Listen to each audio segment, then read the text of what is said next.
We are somewhere. We're somewhere doing something.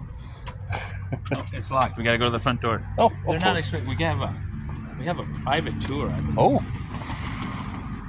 Someone left their flip flop. there's Dave. Hello, Dave. Hello. Are you live? No, Oh, okay. no, I'm just filming. This is Shankar Distillers. Shankar. Very cool.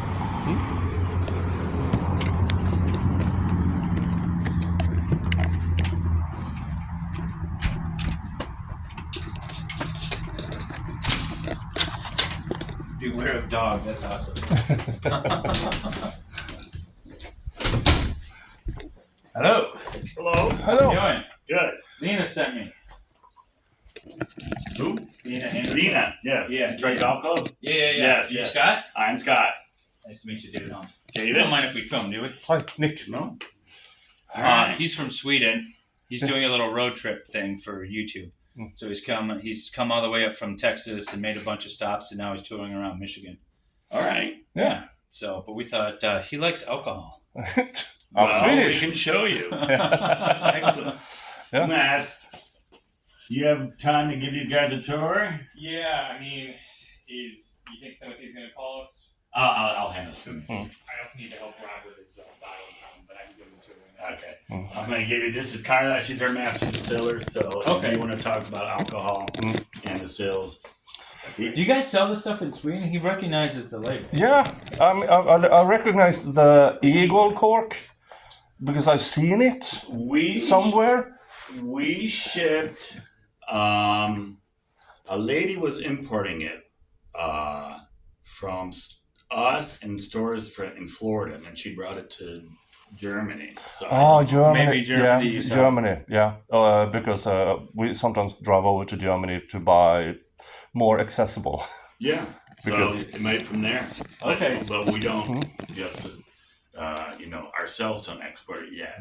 Sure. But we're working on it. Okay. All right. Very cool. Mm. Hi, I'm Dave, by the way. Dave Kailash. Nice to meet you. Hi, Nick. Hi. Nick Kailash. Nice to meet you guys. Kailash. I got the name written down, but I didn't know how to pronounce it. And I'm just horrible with names in general. So. Yeah.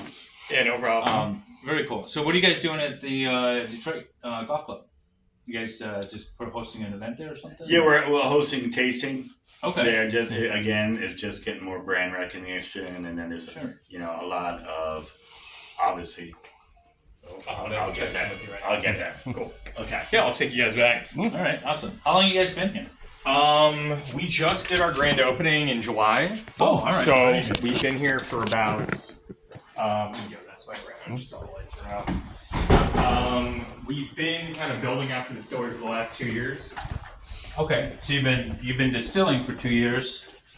We have been getting it contract distilled for us for the last before 2 years ago.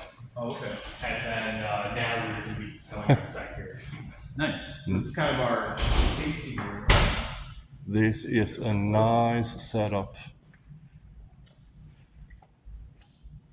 I like the wine barrels. Yeah, those are actually bourbon barrels. Oh, bourbon. Well, of course. Yeah, of course, the bourbon barrel. Nice. So, how many different? I see 4 different bottles here. How many different flavors do you have?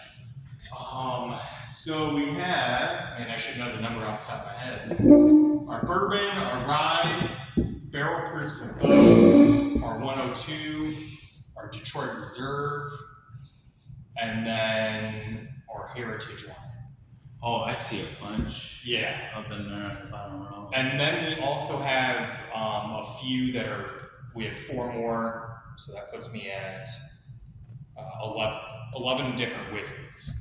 Okay. The other 4 are bourbon and rye finished in Oloroso sherry, wine casks, and ruby port casks.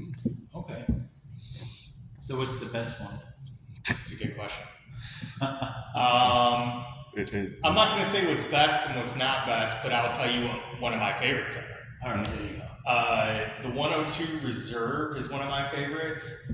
That's this one right here. It's a single barrel that is 102 proof for M102 for 8 Mile. Okay. And I like this because, it's not fully cask strength, but it has all those flavors of single barrel, and it's still a little bit higher, but you can have more of these drinks, versus a cask strength. So that's why I like this one the most. All right, nice. Yeah.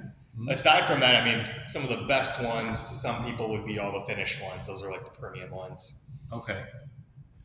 And so you guys have been contracting it out for 2 years. Are you in a lot of places? Are you? Yeah, we're in over 700 stores in Michigan. Okay. All the Myers, Total Wine. We're about to get into Kroger here at the end of fall, I believe. Okay. And then all mom and pop liquor stores all over. Nice. But then we also do Georgia, Texas, Florida, and Virginia are huge markets for us. Okay, and it's all distilled here for No, those states. those will be distilled here, starting at the end of this month. Okay. All right. Because all of it's been aging. These are all like 5.5 years. And where are you keeping your barrels? We have a bunch on site here and a bunch in a lot of warehouses. We have a couple thousand barrels. So Now, how you only use the barrels once, or do you have a blend where you use the older barrels with the new? no, because we just do bourbon and rye, so we have to use them just one time. Okay.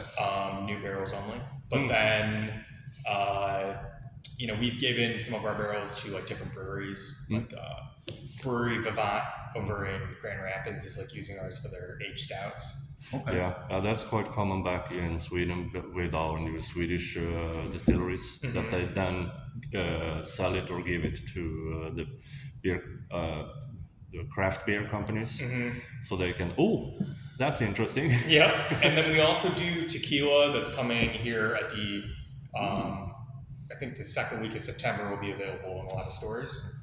And so our aged tequila uses our used barrels as well. That sounds good. I like tequila. Yeah. So we got a Blanco, Repo, and Añejo coming. Okay, nice. I'm actually going down to Mexico on Saturday to oversee like the blending and bottling. Okay. Yeah. That's very cool. That's very cool. So you guys got a whole operation here. That's nice. Yeah, and then we got vodka at the top, and then we got gin. That's that elephant one, Dasara gin. You're going to be distilling all of it here, or are you still? All of it's going to be here at the start of this year, or sorry, at the start of next month. Oh, okay. Very cool. And that's your operations back there? Yeah, you guys want to take a look? Yeah, definitely. And then, full tasting room in here, so they make cocktails and everything in here.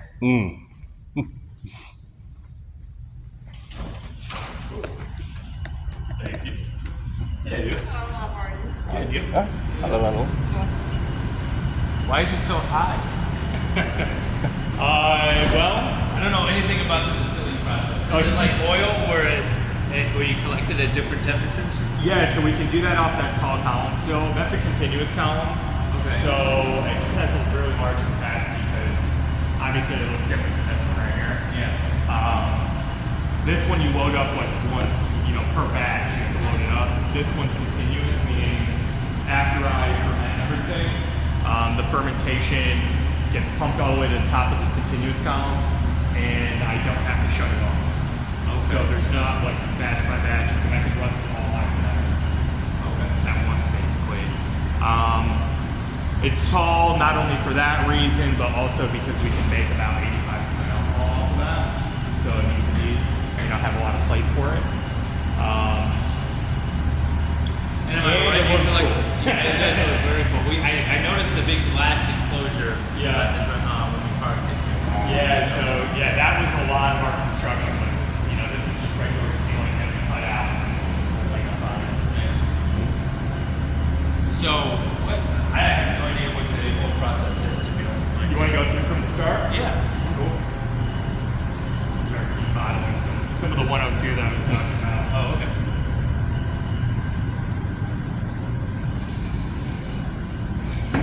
I know how wine's done. We're getting a bunch of pallets, so a bunch of pallets in the way. We also export over to India. Okay. And so this is just for a huge order shipping out next week. Oh. But we start over here. This is like our mill, so we bring in all of our grains, mostly Michigan grains. Okay. Except for our rye, which is in Ontario because they grow a lot of really quality rye. Which is actually cool because we're actually bringing a strain of rye from Ontario to Michigan and growing that here for next season. That way it'll be like all Michigan crop. Nice. But we basically put our grain up here. There's a mill down below. That's like a huge, just a bunch of blades crushing it into like a flour. All that gets augered up this white pipe right into our mash cooker here. So like the mash cooking process is really, the whole point of it is to free up sugars from the grain. So like complex carbs, simple carbs, and like nutrition. All that grain is like complex carbs that are being broken down into like glucose and fructose. So really simple sugars, and that's what the yeast can eat. So we throw all the grains in there, put our water in there, basically bring this to like the gelatinization point, which is like the ideal temperature for each grain, and then crash cool that all the way down to fermentation temperature. Okay. So which is what's the temperature? About 28 Celsius is what we ferment at. Okay. And so it's about 1,500 gallons. So, and our fermenters are 1,500 gallons. It's like a 1-to-1 kind of thing. Then we take it over to our fermenters and ferment for like 3 to 4 days. We get about 10% alcohol. You guys are welcome to walk up if you guys want, but it's not like there's anything in it. But you can see like the cooling coils and stuff inside that mash cooker. If you want to go up there. I might. Yeah. When we do like tours and stuff, starting like next month, you'll be able to like taste what it tastes like from the mash, where it's all sweet, to like day 1, day 2, day 3 fermentation, how it changes. Okay, interesting. Plus like that white whiskey that we get right off the still. Otherwise known as moonshine. Exactly. White lightning, white dog, moonshine, whatever you want to call it. All right, so it ferments in here, you said for how long? Ferments in there for 3 to 4 days. Okay. And then we have about 10% alcohol after that. All right. We take that and we take it all the way to the top of this continuous column. We just pump it up there. So then over here is what we call like our stripping column. So a stripping column, we're calling it that because we're stripping the alcohol from the grain and the water. So while this is continuously pumping in fermentation, I'm also getting continuous product coming off, as well as grains and water being pumped out of the column. Okay, so this is where you separated out the grains and the water from the alcohol. Yes, this is where like traditionally you call this low wines at this point, like that first alcohol product that we get off. Yeah. But we can kind of change the percentage alcohol based on what we're making. So if we're making whiskey, we keep it lower. If we're making vodka, we bring it up higher. You know, the lower alcohol percentage, the more flavors you're kind of retaining in there. So think like vodka distilled up to like 95% alcohol versus like whiskey distilled below 80% alcohol. So keeping the flavors in there. And then you said this is continuous. So where does it go? Is there a holding container? Like if this is continuously running, where does it go after this? So like the product is coming out and we store them in like those IBC totes, those kind of white totes back there. Oh, okay. That's what I was looking for. Yeah, I have like a couple of those set up right here. I think per fermentation, we get about 4 barrels of whiskey out, which fills up like one of those. Okay. So we take that, and then we also get the grains and the water that gets pumped out of here as well. And that's like what we give to like farmers for cattle feed. Okay, I was wondering what you do with that. Do you dry it out or do you keep it as a wet mash? We keep it kind of wet, but we're kind of working with some grants right now in Michigan and trying to get it so we can just get like a sifter basically to dry it out a little bit. Okay. Farmers tend to like that more. Yeah, I was going to say, the dry stuff would be better. Yeah. All right, very cool. And then so we make the low lines over here, and then we put them into our pot still. So on our pot still, we also call it, it's a hybrid pot still because I got these columns here. But then also it's, the slang term, I call it our finishing still. So this is where we're really like polishing the product, making cuts on it. So I'm making, I'm bringing my low lines over here, and if I'm making whiskey, I just use this smaller column right here. If I'm making vodka, I activate those 2 taller columns. Okay. And then if I'm making gin, I have a gin basket, which is then smaller. This stainless basket right there. The condenser's on the corner. Are you tasting it the entire time? Oh yeah. Gotta taste You it. know, quality control. That's great. So, yeah, like, it's kind of crazy though. So, whiskey, bourbon, and rye whiskey have to be distilled under 80% alcohol. So, and that's just like a government definition for both those products. But each one of those sight glasses is a tray there. That tray is kind of where that vapor liquid interaction is happening. So, when that boils from the pot, it's going into the bottom of that column, boiling all the way up to the top, and it's getting cooling water at the top of that column. So some of it's turning into a liquid and falling back down, and then that vapor and that liquid's interacting with each plate, and then kind of strengthening the alcohol the more plates you have. So are you siphoning it off at like a particular plate then? That's your... Over here we are, over here because this is batch. Once this goes through, it comes off in our parrot at the very end there. This boils, you know, you go progressively through the boiling point. So, like, the concept that's happening over here is water and ethanol have two different boiling points. Ethanol boils before water. So, over here, I'm just using that ethanol boiling point to my advantage, pulling all that off before the water comes off. Over here, I'm separating ethanol from other alcohols and esters, so just different flavor compounds. Okay. And so those all have a range of boiling points. So the very first thing that boils off is like the lightest compounds, which is like our heads component. So I don't know if you've heard about cuts at all on whiskeys or I've heard about vodka. Yeah. So basically the most volatile compounds come off first. And so they come off in order, but when you're doing it in a batch. So like methanol is what's coming off in your heads. Stuff you don't want.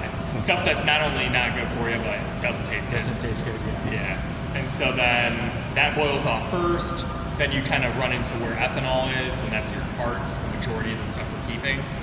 And then you kind of get into the heavier compounds of your tails, start getting like really funky flavors.